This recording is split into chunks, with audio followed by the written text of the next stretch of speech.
और हमेशा की तरह हमारी खास पेशकश कोरोना बुलेटिन में खैर मकदम है आप तमाम नाज़रीन का।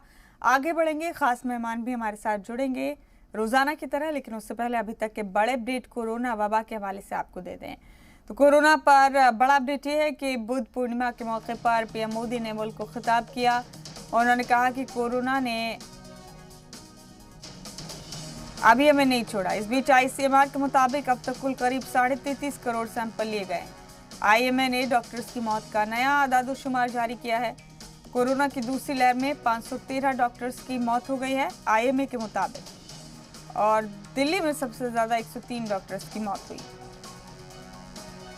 वहीं मुल्क में गुज़िश्ता 24 घंटों में कोरोना के 22 लाख से ज्यादा सैंपल लिए गए। दूसरे नंबर पर बिहार में 96 डॉक्टर्स ने जान गंवाई। अमेरिका से खास रिपोर्ट आई। कंपनी मॉडर्ना ने दावा किया है कि बच्चों पर ट्रायल के दौरान 100% महफूज है ये वैक्सीन। एम्स के डॉक्टरों ने एहतजाज किया है। ये बड़ा अपडेट आपको बता रहे हैं। योग गुरु रामदेव के बयान से नाराज हैं ये लोग।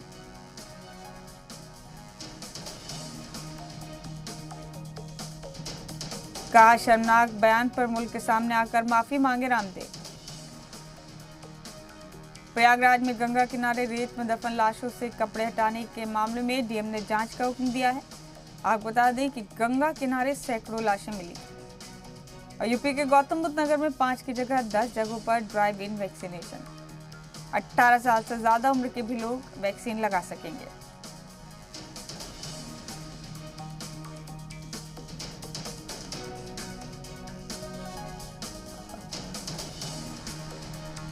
दिल्ली के डिप्टी सीएम मनीष सिसोदिया ने रमेश पोखरियाल से बात की और उनसे कहा कि अगर वैक्सीनेशन मुहिम मुमकिन नहीं है तो इसे रद्द कर दिया जाए। महाराष्ट्र में शरद पवार से सबसे बड़ी कारोबारी तंजीम ने मुलाकात की। 1 जून से कारोबारियों को छूट देने का मुतालबा किया गया है। शरद पवार ने सीएम उद्धव से बात करने की यकीन दहानी कराई। दिल्ली के डिप्टी सीएम मनीष सिसोदिया ने रमेश पोखरियाल को खत लिखा है।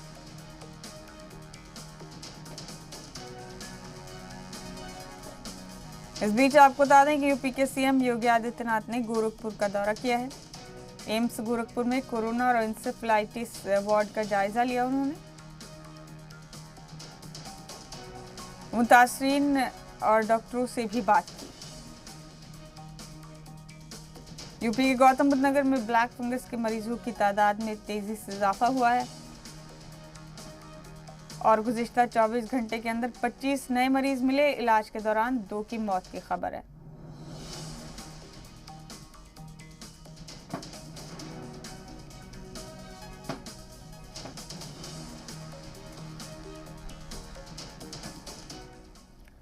और हमेशा की तरह हमारे खास मेहमान हमारे शो पर मौजूद हैं, साथ ही हमारे दो नुमाइंदगान भी मौजूद हैं। उवैस अली देवबंद से हमारे साथ बने हुए हैं और भोपाल से हमारे नुमाइंदे हमारे साथ मौजूद हैं प्रमोद। दोनों का रुख करेंगे। प्रमोद, पहले आपके पास आना चाहते हैं। कुछ दिनों से कम हो रही है तादाद, आंकड़े कम हो रहे हैं कोरोना वायरस से इन्फेक्टेड लोगों के। मध्य प्रदेश में क्या सूरत हाल है पहले बताइए। फिर डॉक्टर रुद्र नारायण एन पांडे हमारे साथ बने हुए। डॉक्टर साहब आपका भी खैर मकदम है। जी प्रमोद। देखिए, प्रदेश भर में जो कोरोना संक्रमण का जो ग्राफ है वो लगातार नीचे आ रहा है और प्रदेश के अधिकतर जिलों में लगभग सभी जिलों में कोरोना कर्फ्यू प्रभावी है और सख्ती देखी जा रही है।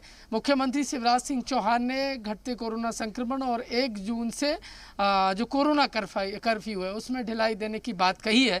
लेकिन गौर करने वाली बात यह है कि 1 जून से ठीक पहले तक कोरोना कर्फ्यू यदि प्रभावी रहेगा तभी हम इस कोरोना संक्रमण की चैन को तोड़ पाएंगे। यही वजह है कि प्रदेश भर के तमाम जिलों में सख्ती से कोरोना कर्फ्यू का पालन कराया जा रहा है। देखिए, अनलॉक कैसे किया जाए, अनलॉक का जिलों से सही से फीडबैक लेने के लिए की दरकार है। संक्रमण का ग्राफ क्या है और जिला क्राइसिस कमेटी के फीडबैक के आधार पर सरकार को मंत्रियों की कमेटी फीडबैक देगी और इसके बाद फिर अनलॉक का काम, अनलॉक की जो प्रक्रिया है वो शुरू की जाएगी। देखिए, कोरोना संक्रमण का संकट अभी टला नहीं है। हालांकि पॉजिटिव मामले कम आ रहे हैं और आज यदि यदि हम मध्य प्रदेश के जिलों की बात करें तो लगभग 15 ऐसे ज़िले हैं जहां पर सिंगल डिजिट में कोरोना पॉजिटिव मामले सामने आए। ये अच्छा साइन है, लेकिन संकट टला नहीं है। कोरोना कर्फ्यू ठीक से पालन किया जाए तभी हम इस संक्रमण की चैन को तोड़ पाएंगे। यही वजह है कि सड़कों पर सख्ती देखी जा रही है, बेवजह निकलने वाले लोगों पर चालानी कार्रवाई की जा रही है, ज़्यादा से ज़्यादा जो कोरोना जांच है वो स्पॉट पर की जा रही है, चौक चौराहों पर जांच की जा रही है, ताकि कोई भी व्यक्ति कोरोना ना बांटते घूमे, और उसकी यदि समय रहते जांच हो जाएगी और पता चलेगा यदि वो कोरोना पॉजिटिव है तो कम से कम उस संक्रमण को फैलने से रोका जा सकता है। जी प्रमोद, ठीक आपने कवायद हर रियासत की हुकूमत कर रही है, वो रियासतें भी जो खतरे के निशान से ऊपर ही चली गई थी बिल्कुल इस मामले में। ओवैस हमारे साथ ही यूपी से हमारे साथ बने हुए। ओवैस, यूपी के सीएम योगी आदित्यनाथ भी मुसलसल बैठकें कर रहे हैं, जायजा ले रहे हैं, मुतालिक अफसरान से अपडेट ले रहे हैं। तो यूपी के हवाले से क्या अब मुतमईन होने का वक्त आ गया है कि यूपी में कंट्रोल हो रहा है ये इन्फेक्शन? क्या कहते हैं आप? बिल्कुल मुमताज, आपको बता दें कि उत्तर प्रदेश के अंदर जिस तरह से लगातार योगी आदित्यनाथ लगातार दौरे कर रहे हैं और ग्राउंड जीरो पर जाकर मुख्यमंत्री योगी आदित्यनाथ खुद तमाम कोविड सेंटरों का दौरा कर रहे हैं, निरीक्षण कर रहे हैं, तो वहां पर साफ तौर पर जो उत्तर प्रदेश की जहाज बड़ी खबर मिलती नजर आ रही है। एक हफ्ते से लगातार उत्तर प्रदेश के अंदर में जिस तरीके से कोरोना का ग्राफ गिरता हुआ नजर आया है, यह योगी सरकार के लिए एक बहुत बड़ी पहल है। तमाम जितने भी कोविड-19 के लिए जो कोविड सेंटर बनाए गए हैं, जो योगी आदित्यनाथ लगातार जो है अपने अपने दौरे पर जा रहे हैं, तमाम जिलों पर जा रहे हैं, निरीक्षण कर रहे हैं, बारीकी से निरीक्षण कर रहे हैं। कोविड सेंटर के अलावा जो लोग कोरोना पॉजिटिव जो रेड जोन के इलाके हैं, योगी आदित्यनाथ वहां पर खुद पहुंच रहे हैं और जो कोविड पेशेंट है उनका भी हाल जान रहे हैं। तमाम जितने जिलाधिकारी हैं उनको सख्त तौर पर योगी सरकार ने आदेश जारी किए हुए हैं कि किसी भी प्रकार की कोई लापरवाही न बरती जाए। हालांकि 1 जून तक जिस तरीके से लॉकडाउन लगा हुआ है, तमाम जो प्रशासन है वो सतर्क नजर आ रहा है। तमाम जो बॉर्डर्स हैं उत्तर प्रदेश और उत्तराखंड को जो टच करते हैं या अन्य राज्यों को टच करते हैं, वो तमाम सील किए हुए हैं और वहां पर कोविड की जांच लगातार जारी है। योगी सरकार के द्वारा जितने भी कदम उठाए जा रहे हैं वो काबिल तारीफ किए जा रहे हैं, क्योंकि मुख्यमंत्री जो है वो खुद संज्ञान ले रहे हैं और लगातार शाम के टाइम में मुख्यमंत्री खुद जितने भी जिले हैं उत्तर प्रदेश के 75 के 75 उनके जिलाधिकारी के साथ संवाद करते हैं, वीडियो कॉलिंग के माध्यम से उनसे बातचीत करते हैं और ग्राउंड जीरो रिपोर्ट लेते हैं। इसी का खास तौर पर नतीजा यह है कि आज उत्तर प्रदेश के अंदर में जो तमाम व्यवस्था सुधरी है। हालांकि जिस तरीके से कोरोना संक्रमण को देखते हुए लोग डरे हुए थे, आवाम बिल्कुल डर रही थी, लेकिन अब जिस तरीके से राहत बड़ी खबरें 1 हफ्ते से लगातार सामने आ रही हैं, उसको लेकर के तमाम जो व्यवस्था है वो पटरी पर आ चुकी है और आवाम के बीच में से डर निकल गया है। आवाम साफ तौर पर इस टाइम लॉकडाउन का पालन कर रही है। मुमताज, और साफ तौर पर यानी कोशिशें रंग ला रही हैं ओवैस, ये कहा जा सकता है, कोशिशें रंग ला रही हैं। डॉक्टर रुद्रनारायण, आपका रुख करना चाहेंगे। क्या आपको लगता है आप लोग दिन और रात आप फ्रंटलाइन वर्कर्स की तरह काम कर रहे हैं मुल्क में, आप कोरोना वॉरियर्स हैं बिलाशुबा, सलाम है आप लोगों के जज्बे को, आप लोगों की सर्विस को, और जिस तरह से आप लोग तमाम लोगों को डील कर रहे हैं, इतनी मुसीबत में भी किल्लत में भी आप लोग काम कर रहे हैं। तो डॉक्टर साहब, क्या मुतमईन हो सकते हैं, अब हम लोग सेटिस्फाइड हो सकते हैं कि कोरोना की दूसरी लहर का बुरा वक्त शुरू हो गया है अब? जी बिल्कुल, ये जो डाटा हर जगह से आ रही है और आपको मुझसे ज़्यादा पता होगा क्योंकि आपके कॉरेस्पॉन्डेंट जो है हर एरिया हर क्षेत्र में है, तो इसमें कहना बिल्कुल जायज़ होगा कि हम लोग डिक्लाइनिंग फेज पे हैं और हम जिस डिस्ट्रिक्ट में रहते हैं वहाँ भी जो है काफ़ी कम संक्रमण है। जैसे 30-40 मरीज में पहले 12-15 मरीजों का सिम्टम तो क्लियर कट देखते ही समझ में आ जाता था कि ये कोविड पॉजिटिव हो सकता था, तो आज इक्का दुक्का ही मिल रहा है। तो ये अच्छी खबर है और मुझे लगता है कि जो सेकंड वेव था वो पतन की तरफ जा रहा है। तो ये आपको एक अच्छा साइन लग रहा है। अब ऐसे में एहतियात के ताल्लुक से हम लोग आपसे मुसलसल बात करते ही हैं। थर्ड वेव का जिक्र हो रहा था, ब्लैक फंगस, व्हाइट फंगस, अब ये येलो फंगस का भी जिक्र आ रहा है। डॉक्टर साहब, इस सिलसिले में आप बेदार करना चाहेंगे हमारे नाज़रीन को? देखिए, आपने बीएसई सेंसेक्स का कभी अनुमान लगा पाया है क्या कि किस दिन बीएसई सेंसेक्स ऊपर जाएगा या नीचे जाएगा? क्या आपने सेकेंड वेव का अनुमान लगाया था? आपको पता ही है कि 20 दिन में हिंदुस्तान में क्या तबाही मची। अचानक से होली के बाद, वो कुंभ के बाद या इलेक्शन के बाद जो समय आया 15-20 दिनों का, कि हम उस चीज को न समझ पाए, न उस स्पीड से जो है अपने संसाधनों को जो है जुटा पाए। तो ये आकलन है, दिस इज प्रोजेक्शन, ठीक है ना। और ये कितना सही होगा कितना गलत होगा, थर्ड वेव में बच्चों को इन्वॉल्वमेंट होगा, थर्ड वेव आएगा नहीं आएगा, तो ये हाइपोथेसिस है। ये सारी चीजें जो है एक अनुमान है। तो ये कितना होगा, कैसे होगा, ये कहना तो मुश्किल है, लेकिन मैं यही गुजारिश करना चाहूंगा कि आप जो है लूज ना हो। आपके जो जो मास्क, सैनिटाइजेशन और जो डिस्टेंसिंग की बात है, जब तक ये पैंडेमिक ऑल ओवर वर्ल्ड हर जगह खत्म नहीं होता, आप इस चीज को कंटिन्यू करते रहिए। जी, तो वो एहतियात जो बताई जा रही हैं शुरू से, वो मुसलसल करते रहना ज़रूरी है। प्रमोद, मध्य प्रदेश में ब्लैक फंगस और वाइट फंगस और साथ में येलो फंगस के हवाले से बात करें तो जिसका नाम अभी हम एक दो दिन रोज से सुन रहे हैं पिछले, तो इस हवाले से क्या सूरत हाल है मध्य प्रदेश में? क्या यहाँ भी ब्लैक फंगस के सिवियर मरीज हैं?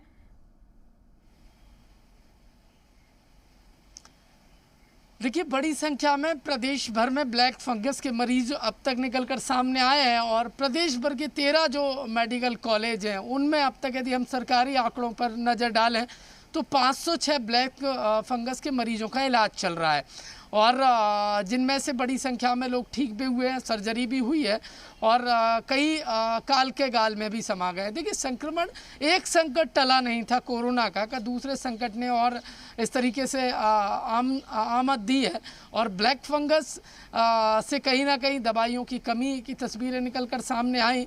हालांकि सरकार ऑप्शनल दवाइयों की व्यवस्था की है, बेहतर इलाज दिया जा रहा है।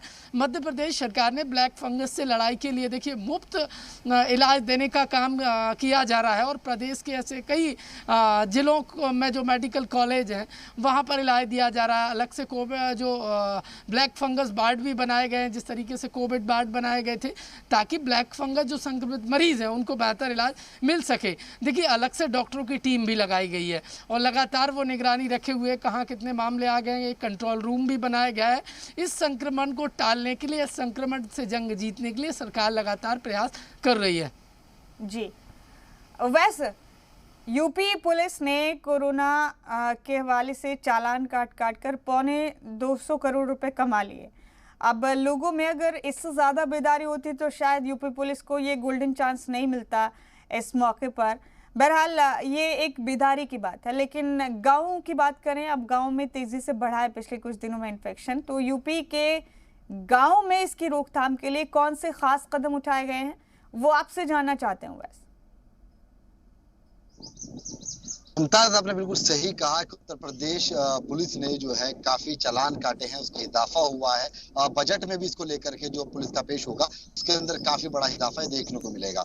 बात अगर ग्रामीण क्षेत्रों की जाए तो जो गांव है वहां पर जो पुलिस अधीक्षक हैं या वरिष्ठ पुलिस अधीक्षक है, एसएसपी हैं, वहां पर तमाम जो उनकी तरफ से जो इंतजाम किए गए हैं, क्योंकि लगातार जो ग्रामीण क्षेत्र के लोग हैं उनको छोटी छोटी चीजें लेने के लिए भी शहर का रुख करना पड़ता है, तो वहां पर जो मेन सेंटर है जो जहां से शहर के रास्ते कटते हैं वहां पर कोविड सेंटर के लिए एसएसपी के द्वारा जांच के कैंप लगाए गए हैं। वहीं पर कोविड-19 की जांच हो रही है, जिसकी रिपोर्ट निगेटिव आती है वही शहर का तरफ को रुख कर पाता है और जो लोग पॉजिटिव हो जाते हैं उनको वहीं क्वारंटाइन किया जाता है, वो अपने घरों पे क्वारंटाइन होते हैं और ग्रामीण क्षेत्र के लोग जो है वो जो है फिर शहर का रुख नहीं कर पाते अधिक सामग्री लेने के लिए। साफ तौर पर कहा जा सकता है कि जो पुलिस अधीक्षक है वो बिल्कुल तैनाती के साथ डटे हुए हैं। उत्तर प्रदेश की अगर बात की जाए, खास तौर से अगर देवबंद की हम बात करें, क्योंकि जहां पर लगातार हम ग्राउंड जीरो पर मौजूद रहते हैं, देवबंद से सहारनपुर की दूरी लगभग 30 किलोमीटर की होती है मुमताज।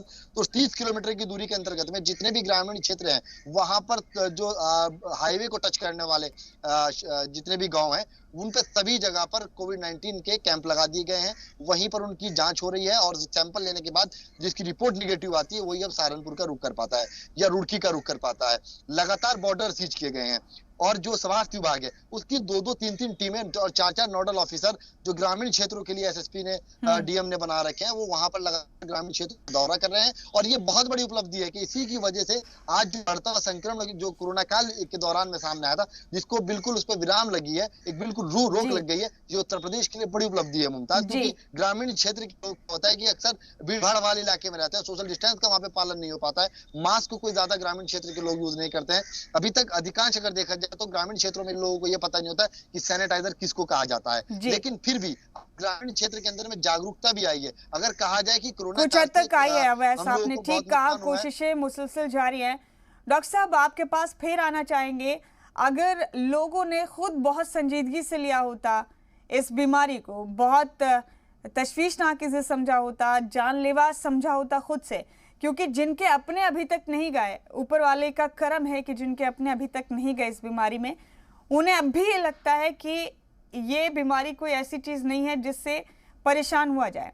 आपको लगता है डॉक्टर साहब, और आपके ज़रिए हम बताना चाहते हैं अपने देखने वालों को, सुनने वालों को, कि अगर लोगों ने खुद एहतियात ज़्यादा बरती होती, खुद इस बीमारी को बहुत ज़्यादा गंभीरता से लिया होता, तो आज नौबत ये नहीं होती जो आज है। बिल्कुल सही कहा मुमताज आपने। देखिए, पहले तो लोग यही कहते हैं कि हमको नहीं होगा, या हम जिससे बात कर रहे हैं, जिसके साथ बैठे हुए हैं, जिसके साथ घूमने जा रहे हैं, उसको नहीं होगा, मेरा करीबी है। और बुखार हो भी जाता है तो लोग यहाँ ग्रामीण क्षेत्रों में बोलते हैं कि हमको टाइफाइड हो गया है, हमको थोड़ी सर्दी लग गई है या धूप लग गई है। तो मुझे लगता है कि आदमी को एक्सेप्ट करना चाहिए कि उसको क्या सिम्टम है, उसकी जांच करानी चाहिए और उसके हिसाब से एहतियात बरतनी चाहिए। यह महामारी है, यह युगों युगों में एक बार आती है। ये चाहे गीता हो या कुरान हो, हर जगह इसका जो है जिक्र है कि महामारियां आई हैं, हैजा और प्लेग और क्या क्या चीजें आई हैं जिससे गांव के गांव साफ हो गए हैं। तो आप भयभीत न हो, डरे नहीं, लेकिन जो बेसिक इसके प्रिकॉशंस हैं, जो बचने के उपाय हैं, वो जरूर करें। मास्क जो है बिल्कुल ही लगाएं। मुझे लगता है कि यूनिवर्सल मास्किंग होनी चाहिए ऑल ओवर इंडिया में। जब तक ये पैंडेमिक है, यूनिवर्सल मास्किंग होनी चाहिए। गवर्नमेंट को आपके चैनल के माध्यम से पिछली बार भी मुमताज मैंने कहा था जी कि मास्क पे GST free, mask should be easily available हर जगह हर वक्त, और कहीं भी किसी भी केमिस्ट शॉप पे कोई भी जाए उसको फ्री में गवर्नमेंट जो है मास्क दे। जिस तरह टेस्टिंग हो रही है, एक टेस्ट 600 रुपए का हो रहा है, तो पता है 600 रुपए में कितने मास्क आ जाएंगे। अगर 5 रुपए के हिसाब से भी ले तो 120 मास्क आते हैं। एक आदमी की टेस्टिंग के बराबर 125 लोगों का मास्क होता है। तो ये चीजें हैं और हमेशा जो रियलिटी है उससे फेस करना है। हमारी सोशल मीडिया और जो आईटी में जो प्रोग्रेशन हुआ है, जो ये पेनिट्रेशन हुआ है हर आदमी के हाथ और हर एक गांव में मोबाइल के माध्यम से, उससे चीजें, हर चीज, हर वैक्सीन, हर चीज के बारे में तुरंत आदमी अपडेट हो जाता है कि हाइड्रोक्सीक्लोरोक्विन की आ गया है, प्लाज्मा थेरेपी हट गया है, ये है वो है। क्या बीसीजी के टीके के बारे में हिंदुस्तान में कोई बता सकता है? क्या पल्स पोलियो के टीके के बारे में डिटेल कोई बता सकता है? डिप्टेरिया, टिटनस, पर्टूसिस, किसी के बारे में कुछ बता सकता है? नहीं बता सकता, क्योंकि उस समय आईटी नहीं था। तो आज हर एक आदमी अपडेटेड है हर एक डेटा के साथ कि भाई हम कोवैक्सीन नहीं लगाएंगे, हम कोविशील्ड लगाएंगे। जितनी जल्दी नए सिम्टम आ रहे हैं या येलो व्हाइट ब्लैक जो भी फंगस इन्फेक्शन के बारे में आप बात कर रहे हैं, लोगों तक पहुंच रहा है। तो ये अच्छा है कि आप मीडिया के माध्यम से, आप लोग के चैनल के माध्यम से ये चीजें जो है लोगों को तक तेजी से फैली हैं, और यही कारण है कि इतनी बड़ी ये जो पेंडेमिक है, इसको इतने, मतलब हम लोगों ने लाखों लोगों का बलिदान जरूर दिया, बहुत परिवार बर्बाद हुए, बहुत लोग बर्बाद हुए, लेकिन कहीं ना कहीं हम इस पे अब सफल नजर आ रहे हैं। डॉक्टर साहब, एक बहुत ख़ास चीज़ आपसे जानना है, लोग कंफ्यूज हैं अभी भी इसको लेकर, ब्लैक फंगस या वाइट फंगस या येलो फंगस, ये पोस्ट कोविड वाली बीमारियां हैं, लोग इसमें अभी भी कंफ्यूज हो रहे हैं, या वो लोग सोच रहे हैं कि ये कोरोना का एक पार्ट हो गया है, जिसको कोरोना हो गया उसको हर हाल में ब्लैक फंगस हो ही रहा है इस दूसरी वेव में। तो इस हवाले से क्या बताएंगे आप हमारे देखने वालों को? देखिए, ब्लैक फंगस मेनली जो है नॉर्मली तो नहीं होता, एक स्वस्थ शरीर में फंगल इन्फेक्शन नहीं होता है। कोविड को हटा भी दें तो फंगल इन्फेक्शन उन लोगों में ज्यादातर होता है जो अनकंट्रोल्ड डायबिटिक होते हैं, जिनको इम्यूनोसप्रेसिव दवाइयां चली हों, या तो रेनल ट्रांसप्लांट हुआ हो, या न्यूप्लास्टिक डिजीज हो, कोई कैंसर हो। तो इस तरह की जो कीमोथेरेपी हो, जिनका इम्यूनिटी कम हो, जो लोग अनकंट्रोल्ड डायबिटिक हो, इंसुलिन पे हो, ऐसे लोगों को हमेशा अपॉर्चुनिस्टिक इन्फेक्शन हम लोग बोलते हैं, ये जो फंगल इन्फेक्शन हो रहा है, तो ये होता रहता है। लेकिन पोस्ट कोविड जो चीजें हैं, उसमें सबसे पहली बात कि आप कोविड से फाइट करने में आप बहुत कमजोर हो जाते हैं। आप अगर डायबिटिक हैं, अगर आप जो है लंबे समय तक आर्टिफिशियल वेंटिलेशन, मैकेनिकल वेंटिलेशन पर हैं, या बहुत सारी चीजें आ रही हैं कि इंडस्ट्रियल ऑक्सीजन यूज हुआ जिसका जो वो है प्योरिटी अच्छा नहीं था, या वैसे हॉस्पिटल में जहां पर जो पानी जो होता है वो हमारे जो सर्किट का, ऑक्सीजन सप्लाई सर्किट का, वो चेंज नहीं हुआ। तो मल्टीफैक्टोरियल चीजें हैं। और मुझे नहीं लगा स्टेरॉइड का लंबा यूज हुआ है, आईवी स्टेरॉइड भी दिए गए हैं साइटोकाइन स्टॉर्म को रोकने के लिए। तो मुझे ये बात कहना होगा कि जो हर आदमी कोविड है उसको हर आदमी को म्यूकोरमाइकोसिस नहीं होने वाला है। इन चीजों को ध्यान में रखें, डायबिटीज कंट्रोल रखें और जो भी स्टेरॉइड अपने से न लें, अगर जो आपके डॉक्टर प्रिस्क्राइब करते हैं उसी डोज में लें और इन चीजों का ध्यान दें।